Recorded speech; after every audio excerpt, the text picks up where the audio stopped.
Welcome to Story Tales. Please like this video and subscribe to Story Tales. I hope you enjoy the story. Let's begin. Lucas Kessler ran a callous thumb over the edge of the carbon fiber panel, checking for imperfections. The garage air hung thick with the scent of paint and polish, the familiar backdrop to his thoughts. At 39, Lucas had built his luxury car customization business from nothing but raw talent and stubborn determination. Now kings of industry and sports, stars waited months for his touch to transform their vehicles. The vibration of his phone against the metal workbench cut through his concentration. He grabbed it with a sigh, expecting another client eager for updates. Instead, his wife's name lit up the screen. The message knocked the air from his lungs. "You're not coming to my sister's wedding. My family doesn't want you there." Lucas stared at the screen, his mind refusing to process the words at first. He read it again, then a third time. Each word hammered into him like a physical blow. Not with pain, but with a slow-burning rage that started deep in his gut. 3 years of marriage. 6 years together. And this was how little he meant. His thumbs hovered over the screen. A dozen responses formed and died in his mind. Finally, he typed 6 words with deliberate precision. "So you chose status over blood?" He set the phone down and turned back to his work, but his hands trembled slightly. The carbon fiber panel suddenly seemed meaningless. He pushed away from the workbench and walked to his office in the back of the garage. Inside, Lucas unlocked his desk drawer and pulled out a leather folder. He opened it methodically, revealing a stack of paperwork, receipts, contracts, confirmation emails. All for his sister-in-law Laurel's wedding that he'd personally arranged and funded the vineyard venue overlooking the Blue Ridge Mountains. He'd paid the deposit on the catering, the balance due in 1 week. He'd ordered a rare wine shipment from collector in France, a wedding gift that had cost more than most people's monthly rent. Lucas picked up his phone and made 3 calls to the venue. "I need to cancel a booking." "Yes, I understand the cancellation policy. Charge whatever fees apply." To the caterer, "I won't be proceeding with the event next month." "Yes, I understand I'll lose my deposit." To the wine merchant, "I need to cancel my order immediately. Redirect it to my business address instead." When he finished, Lucas sat back in his chair, a cold satisfaction settling over him. He'd just erased $47,000 worth of wedding contributions with 3 phone calls. The fallout would be nuclear. But as far as he was concerned, he'd simply snipped the strings they'd been yanking for years. His phone buzzed with incoming calls. Aspen, repeatedly. He switched it to silent and placed it face down on the desk. "You drew first blood?" he murmured to the empty office. Lucas could still remember the first time he saw Aspen. 5 years earlier, a university fundraiser he'd attended only because a client had given him tickets. She'd stood apart from the crowd, her dark hair falling in soft waves around a face that caught the light just right. But it wasn't her beauty that had hooked him, it was the animated way she'd explained sociological theories to a small group gathered around her. Her intelligence burned bright, pulling him into her orbit. "You look like you're plotting an escape," she'd said when she caught him watching from the edge of the room. "I was calculating how many of these tiny sandwiches it would take to make a real meal," he'd answered, making her laugh. They were opposites in every way that should have mattered. Aspen came from a family with old Southern money and older Southern pretensions. Her father, though deceased, had been a federal judge. Her mother, Regina, carried herself like aristocracy. Her younger sister, Laurel, had embraced the role of golden child, collecting degrees and accolades with practiced ease. That by contrast, Lucas had grown up with a single mother who worked double shifts at a diner. He'd skipped college to apprentice at an auto shop, living in a studio apartment with a mattress on the floor and a dream of something more. By 30, he'd built that dream in a Charlotte's premier luxury vehicle customization shop. By 35, celebrities and CEOs were flying in just to consult with him. In the beginning, Aspen had seemed to admire his self-made success. "You built something real," she told him once. "Most of the men I know just inherited their father's name and money."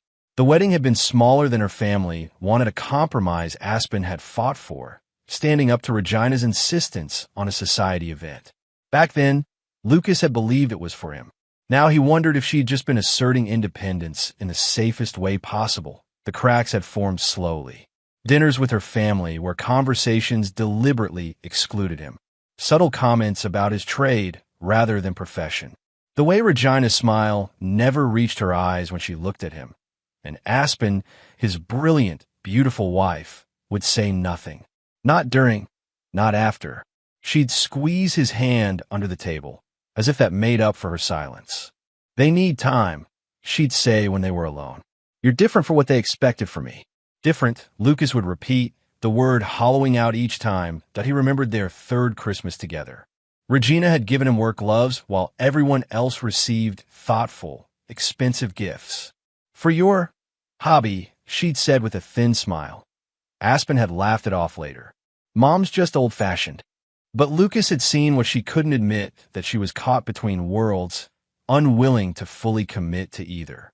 She taught sociology with passionate lectures on class inequality, then came home and ignored it in her own living room. The signs had been there. He'd just chosen not to read them. The moment Lucas truly understood what his marriage had become happened exactly 37 days before Laurel's wedding. Regina had hosted a casual family brunch at her sprawling colonial revival home in Myers Park, Charlotte's old money neighborhood. The house practically groaned under the weight of its pedigree antique furniture, oil paintings of stern-faced ancestors, silver that had survived the Civil War.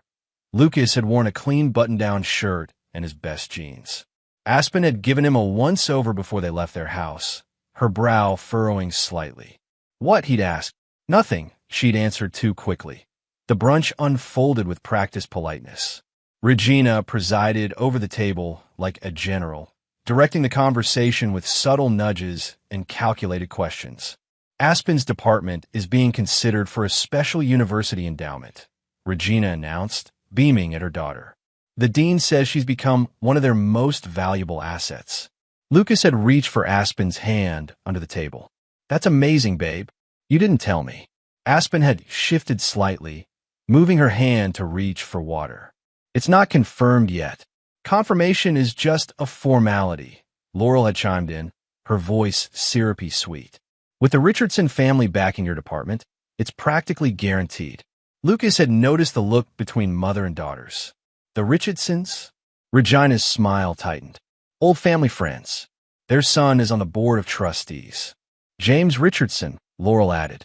"You remember him, right, Aspen?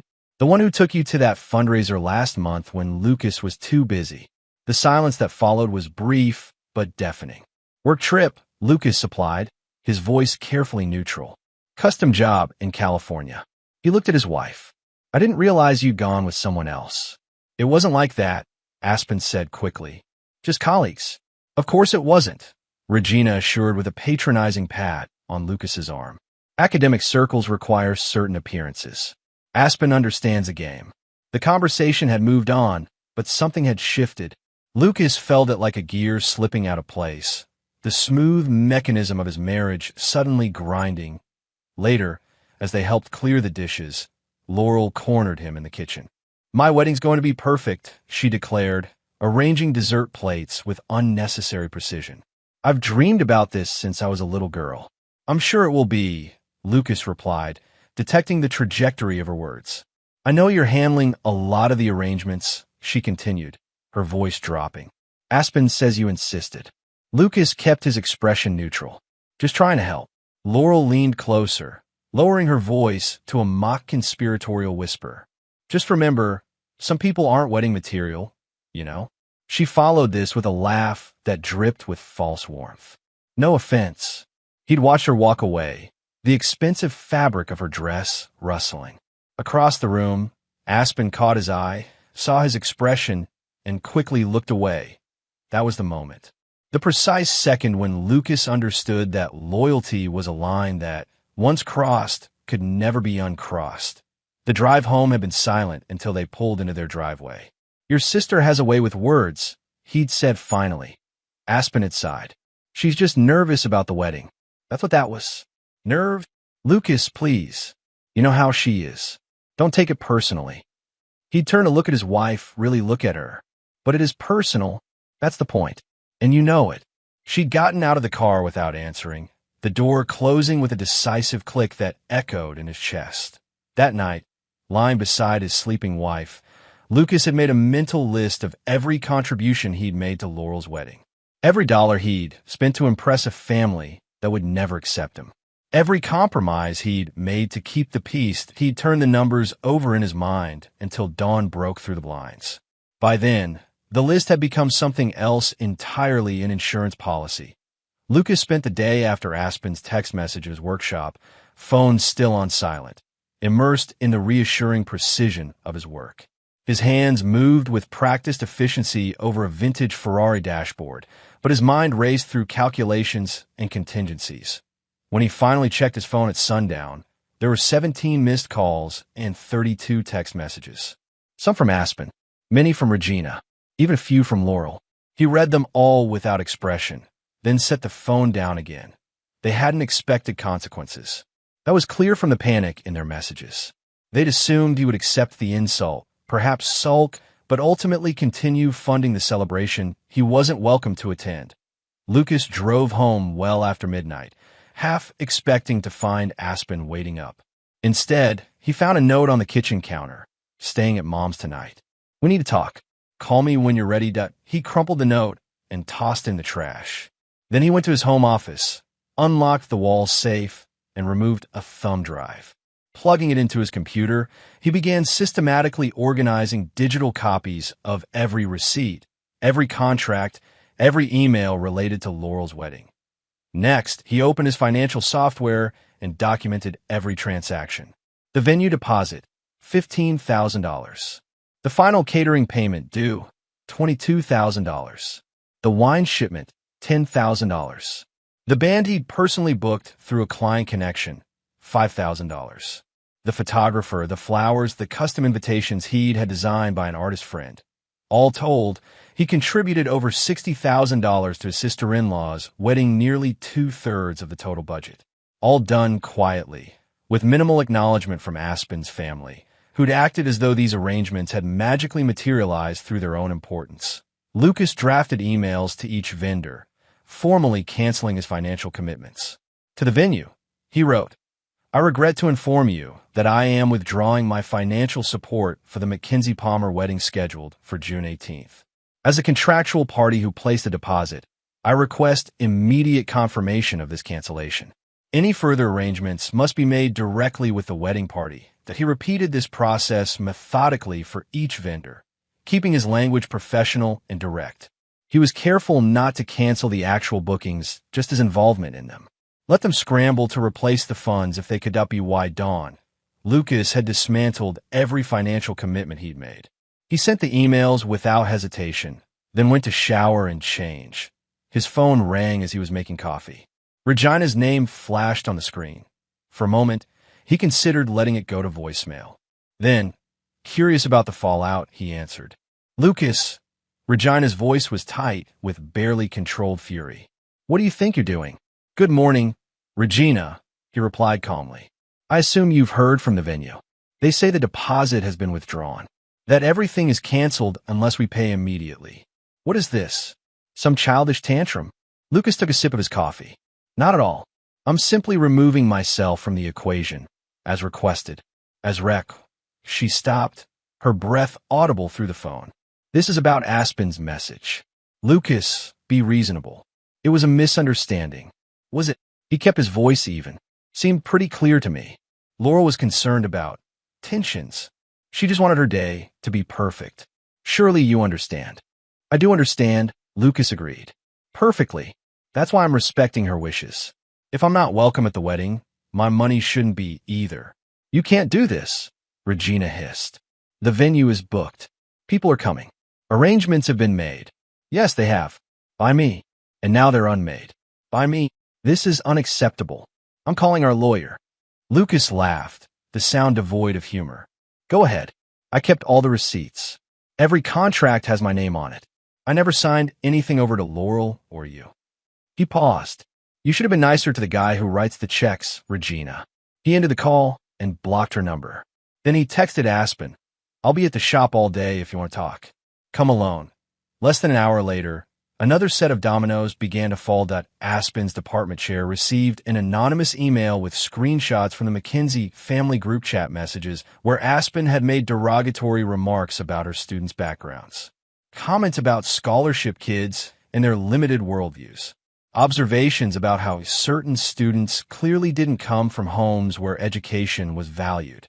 The center had taken care to include messages where Aspen specifically named students violating university privacy policies. WY noon, the university's ethics committee had opened an internal review.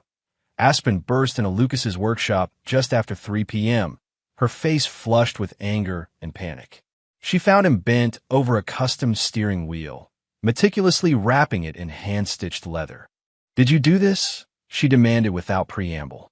"Did you send those screenshots to my department?" Lucas set down his tools carefully, wiping his hands on a shop rag. He studied his wife's face, the familiar features now contorted with rage. Something cold settled in his chest. "Hello to you too," he said. "Don't play games with me, Lucas. They're talking about an ethics violation. My career is on the line." He gestured to a stool. "Sit down." "I don't want to sit down. I want answers. And I want a wife who doesn't let her family treat me like dirt," he replied, his voice flat. "Looks like we're both disappointed." Aspen ran her hands through her hair, disheveling the careful styling. "Is that what this is about? You're punishing me because of what Laurel said? You're that petty." "Petty?" Lucas stood up slowly. "Your sister disinvited me from her wedding. A wedding I paid for. And you went along with it." "I didn't." "Yes, you did. You texted me. All caps, if I remember correctly. I was just passing along what they decided." Lucas laughed, the sound harsh in the quiet workshop. "That's worse, Aspen. You're my wife. You're supposed to be on my side." "I am on your side," she insisted, stepping closer. "But you have to understand," Laurel was worried about. "About what? That I'd embarrass her? Show up in grease-stained jeans? Talk about carburetors with her fancy friends?" He shook his head. "After all these years, your family still thinks I'm some kind of charity case you picked up. That's not true." "It is true. And you know what the real problem is? You think so too." He held up a hand when she tried to protest. "Maybe not consciously, but it's there. Every time you apologize for me, every time you explain my job to your colleagues like you're translating from another language." Aspen's face crumpled slightly. "Lucas, please. This has gone too far. The wedding venue is threatening to book another event. The caterer wants payment by tomorrow, or they're canceling. My mother is beside herself. Not my problem anymore." "How can you say that? We're a family, are we?" Lucas asked quietly. "Because from where I'm standing, I'm just the bank. And now the bank is closed." Aspen took a breath, visibly trying to calm herself. Her tone shifted, becoming softer, more reasonable. "Look, I understand you're hurt. But this reaction, canceling everything, sending those screenshots to my department, it's excessive. I never said I sent anything to your department." "Then who did?" "Those were private family messages." Lucas shrugged. "Maybe someone in your family has a conscience after all." Aspen stared at him, her eyes narrowing. "It was you. I know it was. Believe what you want. Lucas, this has to stop. You made your point. Now fix it. Call the venue back. Reinstate the deposits." No. Just like that. Just like that." He turned back to the steering wheel. "You drew first blood, Aspen. Not me." She grabbed his arm, forcing him to look at her. "What does that even mean?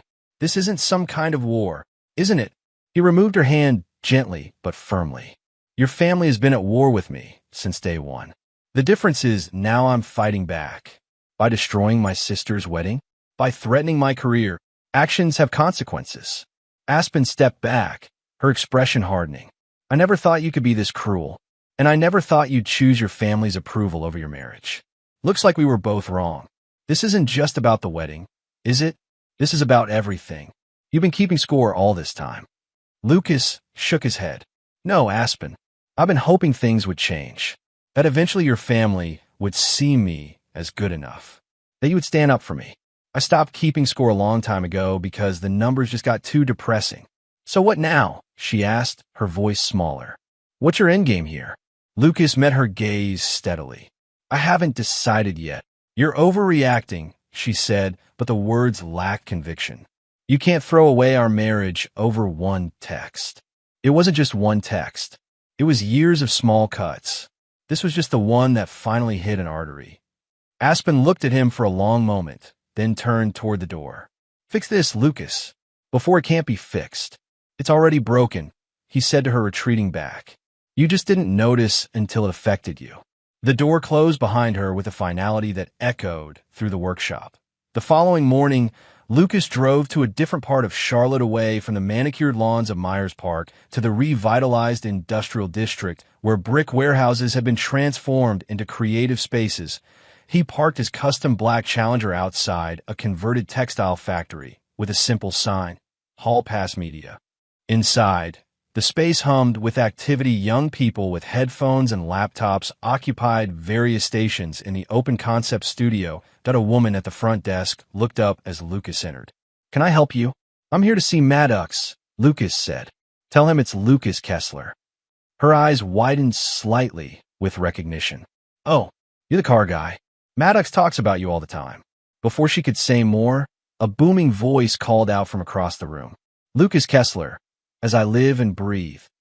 Maddox Hall emerged from a glass-walled recording booth, arms outstretched. Tall and broad-shouldered, with a shaved head and a beard that couldn't quite hide the scar along his jaw, Maddox moved through the space with the easy confidence of someone who owned not just the room, but the building. The two men embraced, slapping each other's backs with genuine affection. How long has it been? Maddox asked, holding Lucas at arm's length to inspect him. Bobby Mitchell's wedding. 2 years ago. Too damn long, Maddox declared. Come on back. We just wrapped a session. Lucas followed him through the studio to a comfortable office overlooking the city. The walls were covered with framed podcast charts and music memorabilia, remnants of Maddox's first career as a music producer before he'd built one of the Southeast's most popular podcast networks. Maddox closed the door and pointed Lucas to a leather couch. So, not a social call, I'm guessing. Lucas raised an eyebrow. What makes you say that? Because you look like you did that time in 10th grade right before you put Jimmy Carlson's head through his locker for calling your mom a waitress. A ghost of a smile touched Lucas's lips. You remember that? Hard to forget your skinny ass getting suspended for a week. Then your mom made you work at the diner to see how honest people make a living. Maddox leaned back in his chair. So what's got you looking like you're about to commit homicide? Lucas told him everything: the text from Aspen, the canceled wedding arrangements, the screenshots sent to the university. Maddox listened without interruption, occasionally nodding. When Lucas finished, Maddox whistled low. That's cold, brother. But I can't say I'm surprised about her family. Remember when you first started dating Aspen?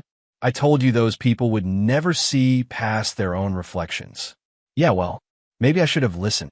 So what's the plan now? Besides financial warfare? Lucas ran a hand over his face. I don't know. Part of me wants to just walk away, file for divorce, and be done with it. And the other part wants to make sure they understand exactly what they lost. Lucas met his friend's gaze.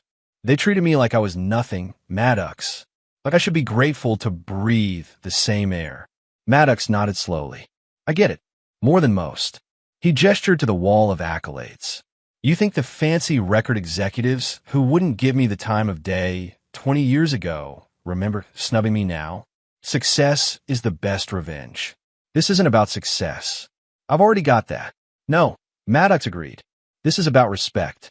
And sometimes people need to learn the hard way. He swiveled in his chair, thinking. Then a slow smile spread across his face. You know, I've been wanting to do a special episode on class barriers in the South.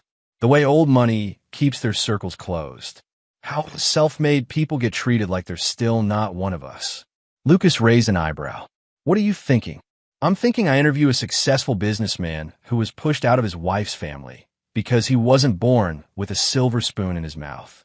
No names, just the story. Aspen would know immediately. That's the point, Maddox said. The story speaks for itself. Local man funds wedding he's not invited to. People will eat that up. And the best part? It's all true. Lucas considered this, rolling the idea around in his mind. Would it make a difference? Maybe not to them. But sometimes it's not about changing their minds. It's about controlling the narrative. Maddox leaned forward. Right now, they're probably telling everyone you're having some kind of breakdown, that you're being unreasonable. Let's flip the script. Lucas thought about Regina's barely disguised contempt, Laurel's mocking words in the kitchen, Aspen's silence when it mattered most. Okay, he said finally. Let's do it. 3 days later, the episode went live. Maddox kept his promise, no names were mentioned. But the details were specific enough that anyone who knew the situation would recognize it immediately. Lucas, identified only as a successful small business owner in Charlotte, calmly described his experiences. How he'd built his company from nothing. How he'd fallen in love with a woman from a wealthy family. How, over time, he'd realized that no matter what he achieved, he would always be seen as inferior. The final straw, he explained, was being told he wasn't welcome at a family event he had largely financed. At what point do you stop trying to earn acceptance from people who have already decided you don't deserve it? Lucas asked during the interview. The episode went viral within hours. Local news picked it up. Social media buzzed with speculation about the family's identity. Comment sections filled with similar stories from listeners who'd experienced class prejudice in their own relationships. Aspen called him that evening, her voice tight with controlled fury. How could you? She demanded when Lucas answered. Everyone knows it's us. I didn't name anyone, Lucas replied calmly. And I only told the truth. My colleagues are asking questions. My friends are texting me. Even students are talking about it. Then maybe they'll think twice before treating someone like they're not good enough. You're destroying our life. Aspen cried. Over what? Pride. Lucas took a deep breath. No, Aspen. Not pride. Self-respect. There's a difference. My mother wants to sue Maddox for defamation. Lucas laughed. Good luck with that. Truth is an absolute defense. Besides, no one was named. This has to stop, Aspen pleaded, her tone shifting from anger to desperation. Please, Lucas. We can work this out. Come home. We'll talk face to face. I am home, he said quietly, and I don't think there's anything left to say. After hanging up, Lucas sat alone in his workshop, surrounded by the half-finished projects that had once been his only focus. Now they seemed like artifacts from another life, one where he believed love could bridge any gap. His phone buzzed with a text from Maddox. People are calling him like crazy. You struck a nerve, brother. You're not alone in this. Lucas didn't reply, but something eased in his chest. For the first time since Aspen's text, he felt the cold knot of anger loosen, replaced by something quieter and more resolute that he wasn't broken. He was merely seeing clearly at last. The collapse of Laurel McKenzie's perfect wedding happened faster than Lucas could have predicted. With just 2 weeks before the scheduled date, vendors began pulling out one by one. Without Lucas's deposits and final payments, the financial burden fell entirely on the McKenzie family. Regina scrambled to cover the gaps, depleting accounts she'd earmarked for other purposes. The exclusive vineyard venue gave them 48 hours to replace the full payment or forfeit the date entirely. The caterer refused to order supplies without money up front. The rare wines Lucas had arranged remained in France. Through industry connections, Lucas heard snippets of the unfolding chaos. Regina had apparently shown up at the venue in person, attempting to leverage her social standing to secure more time. The manager, a recent transplant from California, had been unmoved by her family name or her threats. I understand your situation, Mrs. McKenzie, he'd reportedly said, but business is business. We have another party interested in the date who can pay immediately. Laurel's fiancé, Bryce Palmer, had begun asking uncomfortable questions. A successful architect from Atlanta with no patience for Southern aristocratic games, he'd been under the impression that Laurel's family was covering the wedding costs. Learning that Lucas, the brother-in-law, now conspicuously absent from the guest list, had been bankrolling much of it raised red flags. Lucas was working late at the shop, finishing a rush job on a Bentley, when his phone rang with an unknown number. He almost didn't answer. When he did, Bryce's voice came through the speaker. Lucas? It's Bryce, Laurel's fiancé. I got your number from your shop's website. Lucas set down his tools. Bryce, this is unexpected. Yeah, well, I need to talk to you. Not over the phone. A pause. It's important. They agreed to meet at a bar downtown, neutral territory far from both the Mackenzie home and Lucas's usual haunts. Lucas arrived first, claiming a booth in the back where they wouldn't be easily overheard. He ordered a whiskey and waited, wondering what Bryce could possibly want. They'd met only a handful of times, always in the carefully orchestrated setting of family gatherings where Bryce, like Lucas, had largely played the role of polite observer. Bryce arrived precisely on time, his usual tailored appearance slightly rumpled. He slid into the booth across from Lucas with a nod. "Thanks for meeting me," he said, ordering a beer when the waitress came by. "No problem," Lucas replied. "What's on your mind?" Bryce took a long drink from his beer when it arrived, then set it down decisively. "I need to know what's really going on. One day, everything's fine. The next, the wedding's falling apart, Regina's having meltdowns, and Laurel won't give me a straight answer." Lucas studied him for a moment. "What has Laurel told you? That you're having some kind of breakdown? That you pulled your financial support out of spite?" Bryce held up a hand. "But that doesn't track with what I know about you. And it doesn't explain why you were paying for so much in the first place." "Did you ask Laurel about that part?" "I tried. She said you insisted on contributing. That was your idea." Bryce's expression hardened. "But then I heard Regina on the phone with the venue, saying you'd funded most of the wedding to show off how successful you'd become." Lucas laughed without humor. "Yeah, that sounds like Regina. So what's the truth?" Lucas considered his options. He could tell Bryce everything, how the Mackenzie family had treated him, how Aspen had betrayed him, how he'd been explicitly uninvited from the wedding. Or he could stay vague, let Bryce draw his own conclusions that, in the end, he decided on honesty. Bryce deserved that much. "The truth is, I was told I wasn't welcome at the wedding. By text message, no less." Bryce's brow furrowed. "Who told you that?" "Aspen. But the message was clear, it came from Laurel and Regina. And that's why you pulled the funding." Lucas nodded. "Would you continue paying for an event you were banned from attending?" Bryce was quiet for a long moment, absorbing this. "No," he said finally. "I wouldn't. Look, I don't know what Laurel has told you about me, or about her family's feelings toward me, but I've spent 3 years trying to earn their acceptance. Nothing was ever enough. I'm starting to see that." Bryce murmured, almost to himself. Then, looking up at Lucas, "There's something else. Something I found when I was looking through the wedding budget Laurel finally showed me." "What's that?" "The venue cost. It's listed as $15,000 for deposit, $10,000 balance." Bryce leaned forward. "But I called them directly. The actual cost is $15,000 total. Where's the other $10,000 going?" Lucas felt a cold certainty settle in his stomach. "Are there other discrepancies?" "Several. The caterer is inflated by $7,000. The flowers by $5,000. Bryce's jaw tightened. "That's at least $22,000 unaccounted for." "Let me guess. The money was being funneled to Regina." Bryce's silence was confirmation enough.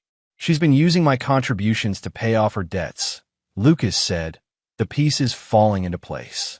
"That's why she was so desperate when I pulled my funding. I confronted Laurel about it yesterday," Bryce said quietly. "She didn't deny it. Just said her mother needed help, and it wasn't a big deal because you could afford it." Lucas felt a surge of vindication mixed with disgust. "And what did you say to that?" "I said I needed time to think." Bryce finished his beer in one long swallow. "I've been thinking for 24 hours straight, and I've reached a conclusion, which is, I can't marry into this." Bryce's voice was firm despite the pain evident in his eyes. "I love Laurel, but this using people, lying about money, it's not what I signed up for." Lucas nodded slowly. "I understand. Better to know now than later. I'm ending it tonight." Bryce stood, placing money on the table for his drink.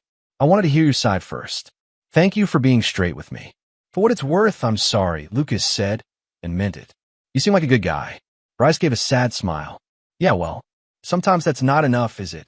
After Bryce left, Lucas remained at the booth, nursing his whiskey. He felt no pleasure in the confirmation that Regina had been essentially embezzling from her daughter's wedding fund. No satisfaction in knowing that Laurel was about to lose her fiancé. Just a hollow certainty that he'd been right to protect himself from a family that saw nothing wrong with using people. His phone lit up with a text from an unknown number. "Bryce again. It's done. Thought you should know." Take care of yourself. Lucas sent back a simple reply. 2.2 nights later, the final scene in Laurel's implosion played out at Regina's house. Lucas heard about it afterward from the catering manager, a woman who'd worked with him on several client events and had no love for the McKenzie family's demands. Laurel had spiraled after Bryce left. The wedding was effectively canceled. No venue, no catering, no fiancé. At a family dinner meant to strategize next steps, she'd finally snapped. "This is all your fault," she'd reportedly screamed at Aspen. "If you'd controlled your husband, none of this would have happened. My fault." Aspen had shot back. "You're the one who insisted he couldn't come. You and Mom. Only because you kept complaining about how embarrassed you were by him." Laurel had retorted. "How he didn't fit in.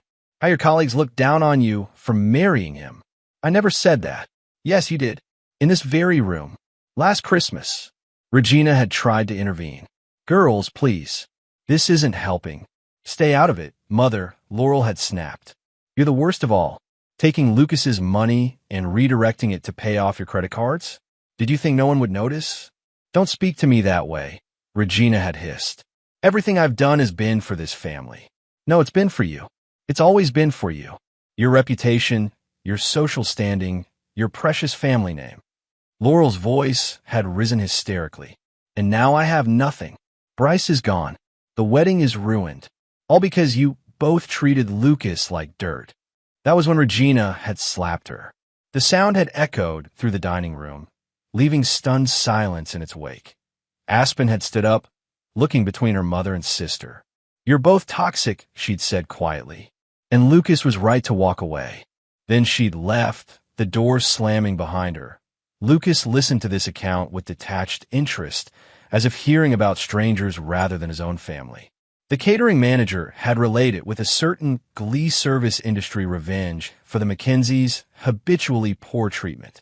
"Sounds like quite a night," Lucas had commented mildly. "They deserve each other," the manager had replied. "But for what it's worth, I think your wife finally sees it too." Lucas wasn't so sure. Aspen had spent years navigating between worlds. One family dinner gone wrong wouldn't change that. But it might be the first crack in the foundation of her carefully constructed life, and those cracks had a way of spreading that it was well past midnight when Lucas heard the familiar sound of Aspen's car pulling into the workshop parking lot. He'd been working late, losing himself in the meticulous process of restoring a 1967 Corvette Stingray, a personal project he'd started years ago and had recently returned to with renewed focus. He didn't stop working when the side door opened. Didn't look up when her footsteps approached, the sound of her expensive heels unmistakable against the concrete floor. "Lucas." Her voice was smaller than he'd ever heard it. When he finally looked up, he barely recognized the woman standing before him. Aspen's usual polished appearance had crumbled. Her hair hung limp around her face. Her eyes were swollen from crying. She wore no makeup, and the cashmere sweater that usually fit her perfectly looked somehow wrong, as if she'd lost weight in just the few days since he'd seen her last. "It's late," he said, turning back to the Corvette's engine. "I know. I'm sorry." She took a step closer. "Can we talk? Please." Lucas set down his wrench and wiped his hands on a shop rag. "I'm listening." Aspen glanced around, seeming lost in the familiar space. "Everything's falling apart," she said finally. "Laurel and Mom aren't speaking. The wedding's canceled. The university review is proceeding to a formal hearing." "I heard about the wedding," Lucas acknowledged. "Bryce deserves better. Don't you think I know that?" Aspen wrapped her arms around herself. "I didn't know, Lucas. About my mother using your money. About Laurel saying those things about you. I swear I didn't."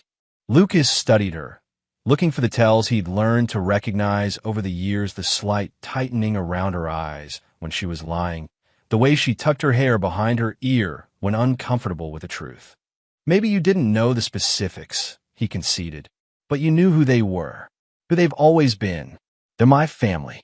Her voice cracked on the word. "I was caught in the middle." "No, Aspen. You chose a side. Every time you stayed silent. Every time you made excuses for them." Lucas leaned against the workbench. "And now you're here because everything's falling apart. Not because you realized you were wrong. That's not fair, isn't it? Would you be here if Bryce hadn't left? If the wedding was still on? If your career wasn't in jeopardy? Aspen flinched. I made mistakes.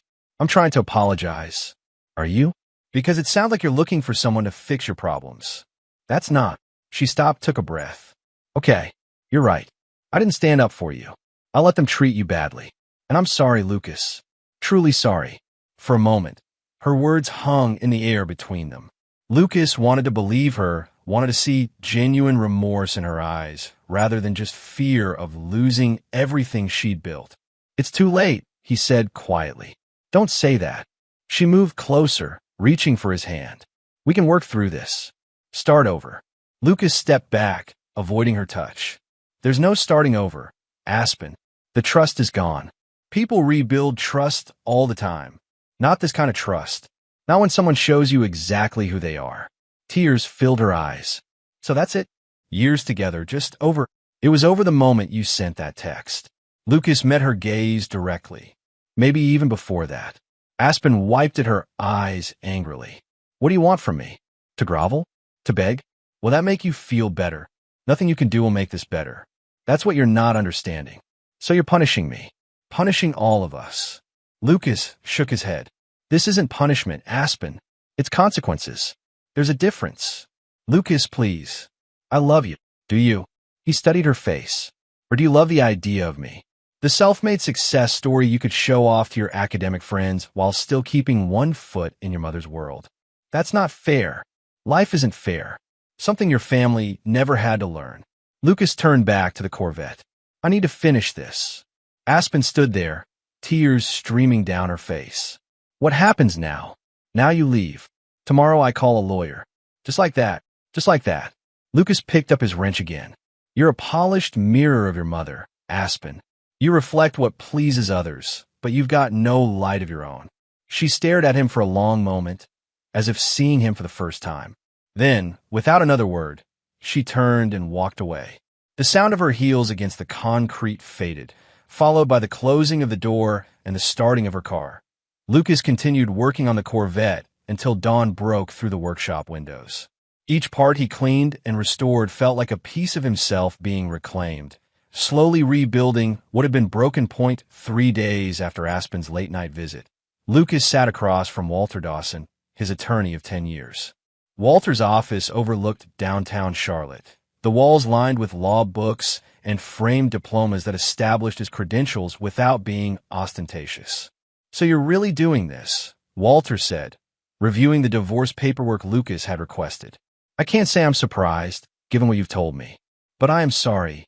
Don't be, Lucas replied. It's been a long time coming. Walter nodded, making notes on a legal pad. North Carolina is an equitable distribution state. That doesn't mean equal, it means fair, according to the court. Given the short duration of the marriage and the fact that you've kept most of your business assets separate, we should be able to protect the majority of your interests. What about the shop? The building? Walter frowned, checking his notes.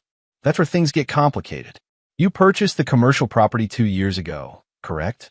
During the marriage? Yes, through the trust we set up. Right. The Kessler Asset Trust. Walter sighed. Unfortunately, Aspen is listed as a beneficial party on that trust.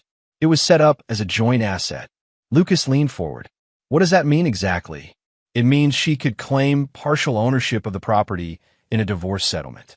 Given its value, you said it was recently appraised at $2.4 million? That's a significant asset. Can we remove her from the trust? Walter shook his head. Not without her consent, and I wouldn't advise trying. Any moves that look like you're hiding assets before filing for divorce will be viewed unfavorably by the court.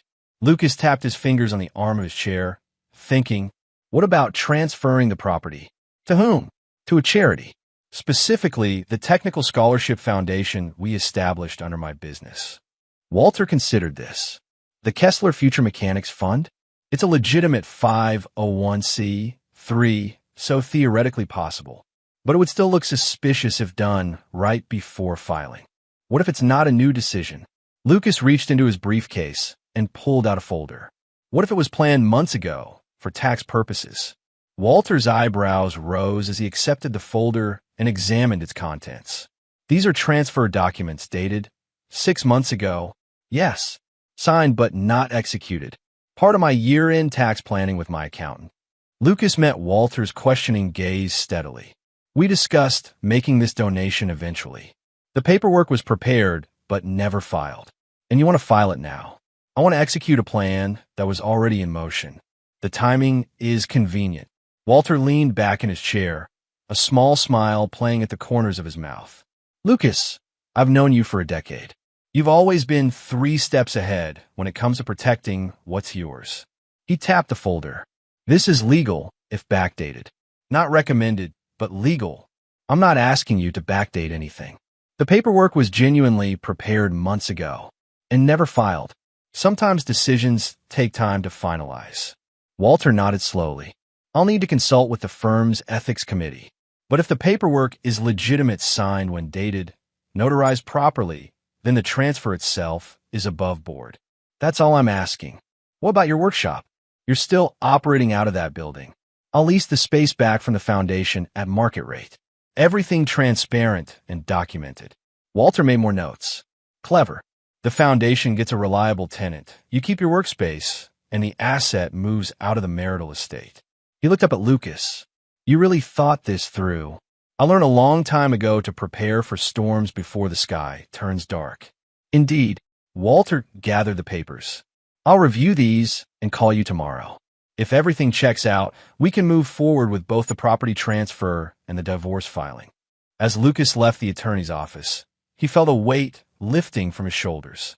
He'd established the Technical Scholarship Foundation 2 years earlier, genuinely wanting to help kids like himself who had talent but no formal education path. The idea of transferring the building had been real something he'd considered for eventual tax benefits. The fact that it now served to protect his most valuable asset from Aspen's claim was, as he'd told Walter, convenient timing that he drove back to his workshop, mind racing through next steps. The transfer would need to be completed before he filed for divorce. Once done, his business would be secure. The timing was tight, but manageable. His phone rang as he pulled into the parking lot. Maddox's name flashed on the screen. Hey, Lucas answered, killing the engine. Just checking in, brother. Haven't heard from you in a few days. Been busy, meeting with lawyers, sorting things out. So you're going through with it? The divorce? Yes, Lucas confirmed. It's time. Maddox was quiet for a moment. How are you holding up? Better than expected. It feels like clarity. Like I finally stopped trying to fit into a space that was never meant for me. That's called self-respect. It's a good look on you. Maddox paused. Listen, I'm hosting an event at the old Vineyard venue next Saturday. The one that was supposed to be Laurel's wedding. Lucas raised an eyebrow. You booked it? Hell yes, I did. The manager called me directly after the Mackenzies bailed. Said he followed my podcast and thought I might be interested. Maddox laughed. I'm calling it an Independence Bash. For the podcast's 5th anniversary. Subtle, Lucas commented dryly. About as subtle as a sledgehammer. You should come. I don't know, Maddox. Yes, you do. You've been hiding your workshop too long. Time to remind Charlotte that Lucas Kessler doesn't just survive, he thrives. Lucas considered the invitation. Part of him wanted to avoid anything connected to the wedding that never was. But another part, the part that had been quietly rebuilding his sense of self, recognized the opportunity for what it was. All right, he agreed finally. I'll be there. Excellent. We're something sharp. This is your comeback tour, my friend. After hanging up, Lucas sat in his car for a long moment, watching the afternoon sun glint off the workshop windows. Inside were the tools and projects that had sustained him when everything else fell apart. The business he'd built with his own hands, his own vision. Soon it would be his again. Completely, irrevocably his. And no one, not Aspen, not Regina, not anyone would ever be able to take it from him. The county courthouse hummed with subdued activity as Lucas and Walter made their way to courtroom C for the preliminary divorce hearing. It had been 3 weeks since their initial meeting, 3 weeks of careful legal maneuvering, paperwork filing, and strategic planning. The property transfer had gone through without a hitch. The Kessler Future Mechanics Fund now officially owned the building housing Lucas's workshop. His business signed a 10-year lease at market rate, with the rental income funding scholarships for students entering technical trades. Walter had called it elegantly bulletproof, when the final documents were signed. Now they were facing the first confrontation with Aspen and her attorney, a preliminary hearing to establish temporary arrangements while the divorce proceeded. They found Aspen already seated at the respondent's table, a tall, silver-haired woman in an expensive suit beside her. Lucas recognized Patricia Holden, one of Charlotte's most aggressive divorce attorneys, known for securing substantial settlements for wives of wealthy businessmen. "Looks like she's going for the jugular," Walter murmured as they took their seats. Lucas nodded slightly, but said nothing. His gaze met Aspen's briefly across the room. She looked composed and confident, her professional armor back in place. No trace remained of the desperate woman who had appeared in his workshop that night. The judge entered, and the hearing began with standard procedures establishing identities. Confirming paperwork had been properly filed, outlining the purpose of the preliminary hearing. "Ms. Holden, I understand you have some initial concerns to address," the judge said, turning to Aspen's attorney. Patricia Holden rose smoothly. "Yes, Your Honor. We have serious concerns about Mr. Kessler's handling of marital assets prior to filing. Specifically, the transfer of a commercial property valued at $2.4 million to a charitable foundation under his control." "Mr. Dawson?" the judge inquired, looking toward Walter. Walter stood. "Your Honor, the transfer in question was planned months before any divorce proceedings were contemplated.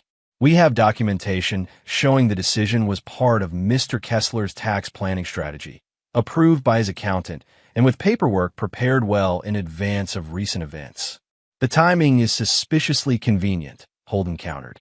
"Just days before filing for divorce, Mr. Kessler transfers the single largest marital asset to a foundation where he serves as board chairman. A legitimate charitable foundation that provides technical education scholarships," Walter clarified. "Mr. Kessler's business now pays market-rate rent to the foundation, generating income for its charitable mission." The judge frowned slightly. "When exactly was this transfer initiated, and when was it completed?" "The transfer was initiated 6 months ago, Your Honor," Walter replied, opening a folder. "We have the original transfer documents, signed and notarized on December 15th of last year. The execution of those documents occurred 3 weeks ago, on May 27th. "May I see those documents?" the judge requested. Walter approached the bench, handing over a thick folder of paperwork. The judge spent several minutes reviewing the contents, occasionally looking up at the parties. "Ms. Holden, has your client seen these documents before today?" the judge asked. "No, Your Honor. That's precisely our point. Mr. Kessler kept this transfer hidden from his wife." "Mr. Dawson?" Walter cleared his throat. "Actually, Your Honor, if you'll look at page 7 of the transfer agreement, you'll find Mrs. Kessler's signature, dated December 15th, same as Mr. Kessler's." A murmur ran through the courtroom. Aspen leaned forward, whispering urgently to her attorney. "I have no recollection of signing this," she said loudly enough for Lucas to hear. Mrs. Kessler signed several year-end tax documents during the couple's annual meeting with their accountant. Walter continued smoothly. "This was among them. We have the accountant's sworn affidavit confirming her presence and signature." The judge examined the document closely. "This appears to be Mrs. Kessler's signature, notarized properly." "Your Honor," Holden interjected, "my client may have signed this document without understanding its implications. Mr. Kessler clearly took advantage of her trust." "Did your client not read what she was signing?" the judge asked, raising an eyebrow. "That's not the point, Your Honor. The issue is Mr. Kessler's intent to shield assets from equitable distribution." Walter shook his head. "The intent was charitable giving with tax benefits, Your Honor. The foundation is legitimate, its mission is genuine, and Mrs. Kessler was fully informed." The couple's accountant presented the tax implications in detail at their year-end meeting. The judge continued reviewing the documents, then looked up at Aspen. "Mrs. Kessler, do you recognize your signature on this agreement?" Aspen hesitated, glancing at her attorney before answering.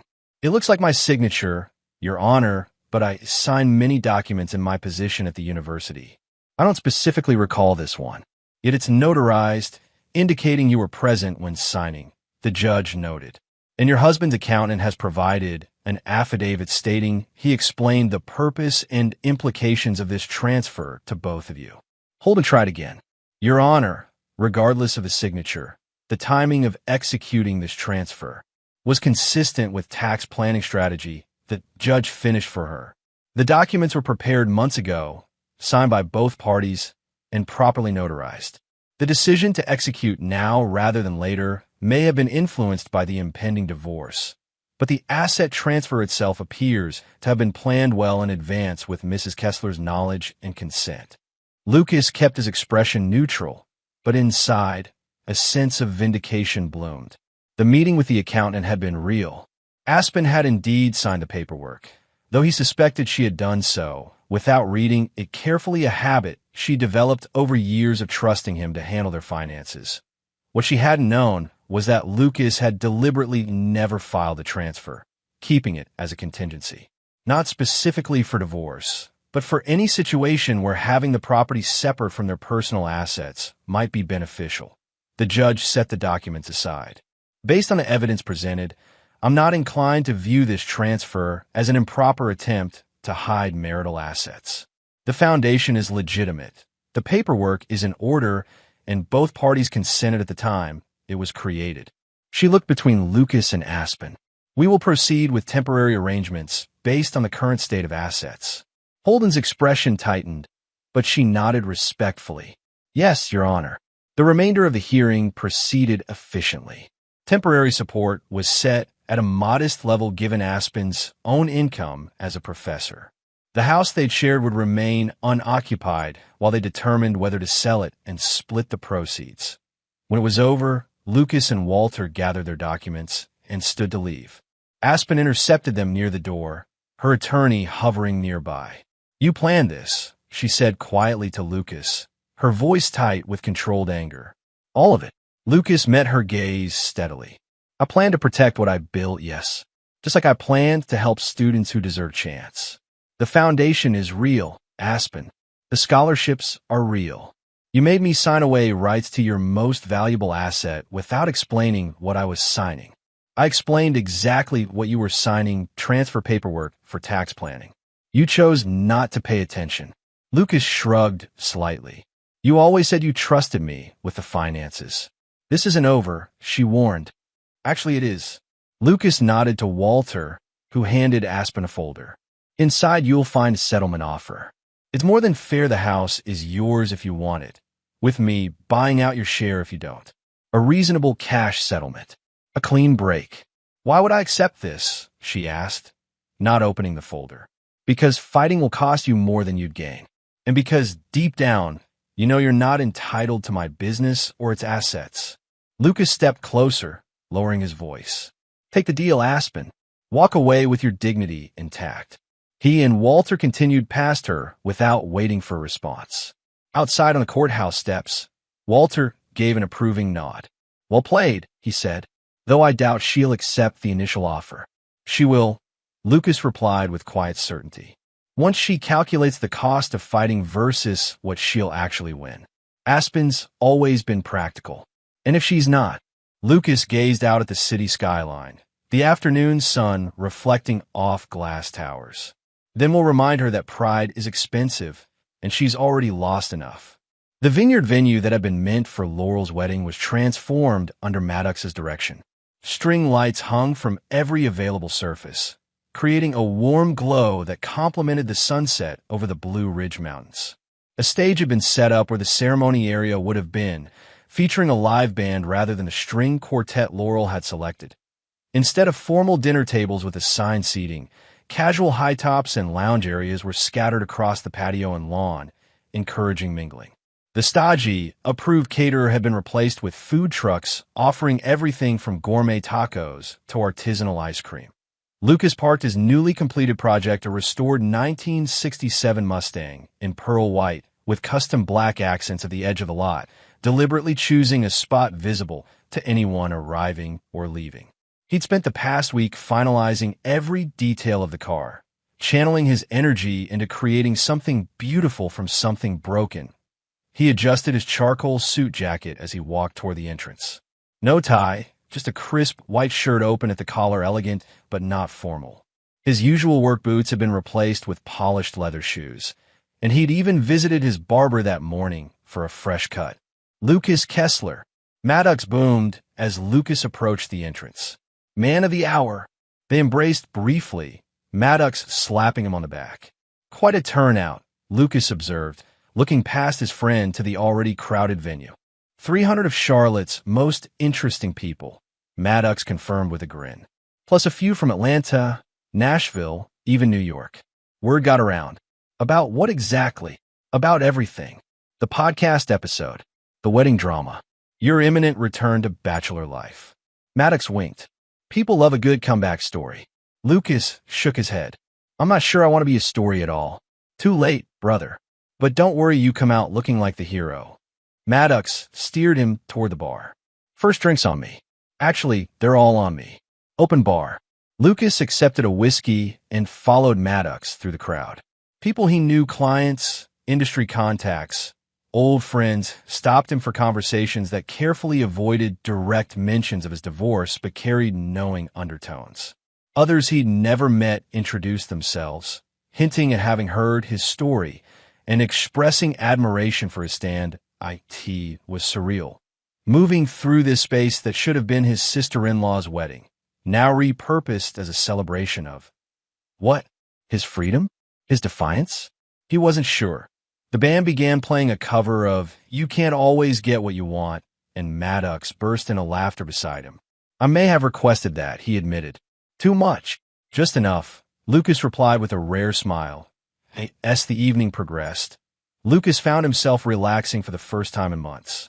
He talked business with potential clients, reconnected with friends he'd neglected during his marriage, and even danced when Maddox dragged him onto the floor during a particularly energetic song that it was nearing midnight when he stepped outside for a moment of quiet. The mountain air was cool against his face as he leaned against the stone balustrade overlooking the vineyards below. In the distance, the lights of Charlotte created a hazy glow against the night sky. Movement in the parking lot caught his attention. A figure sat alone in a car, illuminated briefly by the glow of a cell phone screen. Even from a distance, he recognized Laurel's distinctive profile. She appeared to be drinking from a flask, her posture slumped in defeat. Lucas felt no satisfaction at the sight, no vindication or pleasure, just a hollow acknowledgement that some battles left no real winners, only survivors. He turned away, refusing to let her presence intrude on his evening. This party, this moment, was about moving forward, about reclaiming what was not just his business or his assets, but his sense of self. Beautiful night, a voice said beside him. Lucas turned to find a woman he vaguely recognized, one of Maddox's producers, he thought. It is, he agreed. I'm Eliza, she introduced herself. We met briefly at Maddox's studio a few weeks ago, right? You were coordinating the podcast episode. She nodded. Among other things. Maddox keeps me busy. She leaned against the balustrade beside him, looking out at the view. You know, when he first pitched that episode, I thought it might come across as petty revenge. But wasn't that all, was it? Lucas raised an eyebrow. What was it then? A universal story. Standing up for yourself when the world expects you to just take whatever scraps you're given. She shrugged. People connected with that. I wasn't trying to make a statement. The best statements are the ones we make without trying. Eliza smiled. Anyway, I just wanted to say I admire how you handled everything. With dignity. Lucas studied her for a moment, her direct gaze, the intelligence behind her eyes, the complete absence of pretense in her manner. Thank you, he said simply. They stood in comfortable silence for a few moments before Maddox's voice boomed from inside. Where's my man Lucas? Get in here. They're playing your song. Eliza laughed. You're being summoned. Apparently. Lucas hesitated, then asked, would you like to come back inside? Get a drink. I'd like that. She replied. As they walked back into the party, Lucas felt something shift inside him, not romance. Not yet, but possibility. An opening where before there had been only closed doors. Behind them, in the parking lot, Laurel's car started and drove away, taillights disappearing down the winding road. 1 month later, Lucas stood in his workshop, surveying the space with a sense of completion. The divorce had been finalized with surprising speed. Aspen had indeed accepted his settlement offer after a single counter that he'd granted without argument. The house had been sold, the proceeds split. Their shared accounts divided. Clean, efficient, he'd thrown himself into his work afterward, completing projects that had been on hold, taking on new clients, expanding his team to include 2 young apprentices recipients of scholarships from his foundation who showed exceptional promise. The sound of the door opening announced Maddox's arrival. His friend walked in carrying 2 cups of coffee, handing one to Lucas. "Shop's looking good," Maddox observed, glancing around at the expanded workspace. "Business booming. Can't complain," Lucas confirmed. "Had to turn down 3 projects this month. Thinking of bringing on another full-time mechanic. Success is the best revenge, like I said." Maddox perched on a stool. Heard Aspen got that endowment for her department after all. Despite the ethics review, Lucas shrugged. "Good for her. You don't care. Not my problem anymore." Maddox studied him over the rim of his coffee cup. "You know she's been asking about you. Through mutual friends. Has she? Want to know if you're seeing anyone. If you're still angry." Lucas continued organizing his tools, movements deliberate and precise. "And what did these mutual friends tell her?"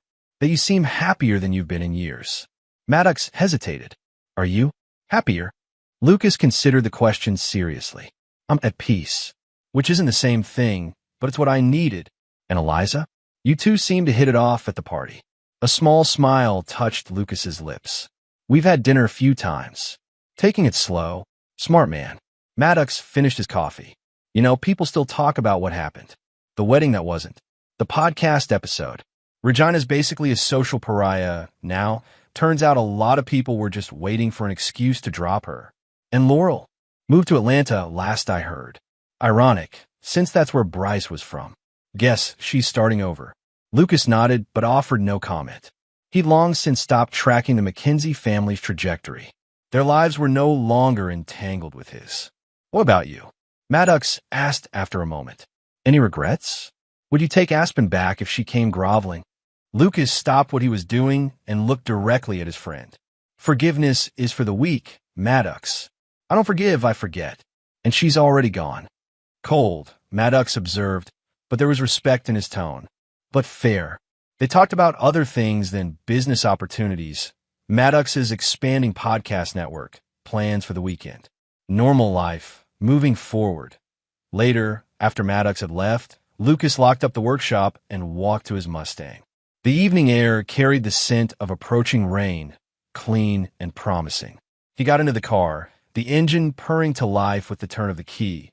For a moment, he sat there, hands on the wheel, thinking about the path that had brought him here. The son of a waitress who'd built something from nothing, who'd fallen in love with a woman from another world, who'd tried to bridge a gap that couldn't be crossed, and who'd ultimately chosen self-respect over acceptance. He put the car in gear and drove away from the workshop, headlights cutting through the gathering dusk. The past was behind him, burned away like impurities from metal. What remained was stronger for having endured the fire. Lucas Kessler drove into the night, alone but not lonely, separate but complete. Finally, irrevocably, himself.